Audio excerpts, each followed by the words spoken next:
I didn't plan to read the whole book. I thought I'd skim, pick a few favorites, maybe find a verse for the day. But one morning I opened it and kept going. Day after day. It became less like reading and more like coming home. At first it felt like any other book, words on a page. But very quickly it stopped being about information and started being about presence. I found myself listening more than scanning. I found my breath matching the lines. I found my heart answering before my mind could catch up. The first weeks were awkward, my mind wandered. Notifications pulled me back. I'd read a psalm and then think about groceries, emails, the next meeting. I wondered if I was doing it wrong, but I kept returning. Not out of discipline so much as curiosity. There was a voice on the page that sounded like a man who had lived a long life, raw, honest, sometimes broken, sometimes triumphant. It wasn't polished theology. It was a person learning to speak to God in the middle of life. Slowly, the friction eased. The words stopped being something to analyze and started being something to answer. I began to notice patterns. Short refrains, repeated cries, sudden shifts from complaint to praise. Those patterns began to shape how I prayed. There were moments when it felt like I was reading someone's private journal. Not a public speech or a polished sermon, but the private notes of a man who had been chased, crowned, betrayed, and forgiven.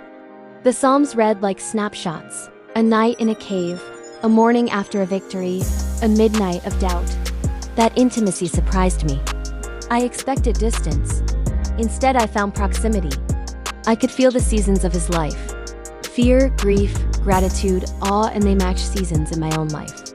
It was uncanny and comforting at once. What surprised me most was how the book taught me to pray. Not by giving me formulas, but by showing me a form. There's a shape to these prayers: honest complaint, clear request, humble confession, unguarded praise, and then a return to trust. Sometimes the psalm begins with anger and ends in surrender. Sometimes it starts with praise and becomes a plea. The form is flexible, but the rhythm is steady. Reading that rhythm taught me how to ask without pretending I had it all together. It taught me how to give thanks even when the answer wasn't obvious. It taught me that prayer can be messy and still be true. That lesson changed the way I approached God. Less performance, more conversation. I didn't notice the change all at once. It crept up on me. Around the middle of the book, somewhere near Psalm 110, something shifted. One morning I opened the page and the usual noise wasn't there. My thoughts weren't racing. The urge to check my phone had faded. For the first time in a long time, I felt still. It wasn't dramatic. There was no heavenly fanfare. It was quieter than that. My chest unclenched. My breathing slowed. The words on the page stopped being words and became a place to rest. That stillness didn't erase my problems. It didn't fix my schedule or remove my anxieties. But it gave me a space where those things could exist without ruling me. For a short while, distractions melted. I could sit with God without needing to perform or solve. Stillness felt like permission. Permission to be honest. Permission to be small. Permission to stop pretending I had to have all the answers. It felt like a hand on my shoulder saying, "You can breathe." The Psalms taught me how to enter that posture, not by force, but by repetition. The more I read, the easier it became to find that quiet place again. That's the thing. Stillness wasn't a one-time miracle.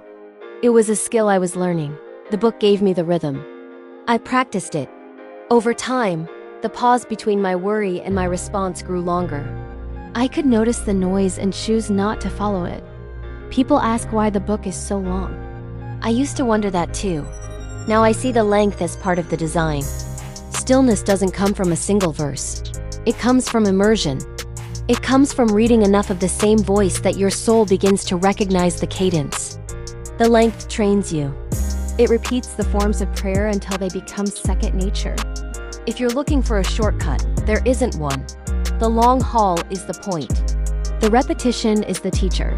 The book size is not a barrier. It's the method.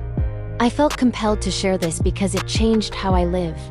Not in dramatic ways that everyone notices, but in the quiet ways that matter. How I start my day, how I respond to stress, how I pray when I don't have words.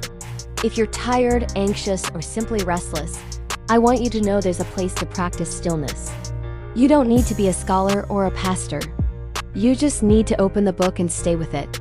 Read a psalm, read two. Read until the rhythm begins to work on you. I'm not promising instant peace. I'm promising a path.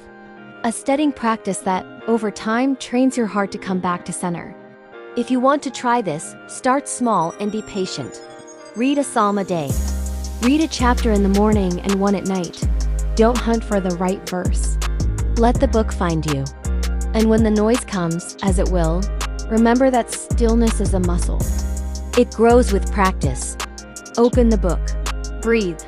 Let the words do their work. I read the Psalms and found a place to rest. I hope you find it too.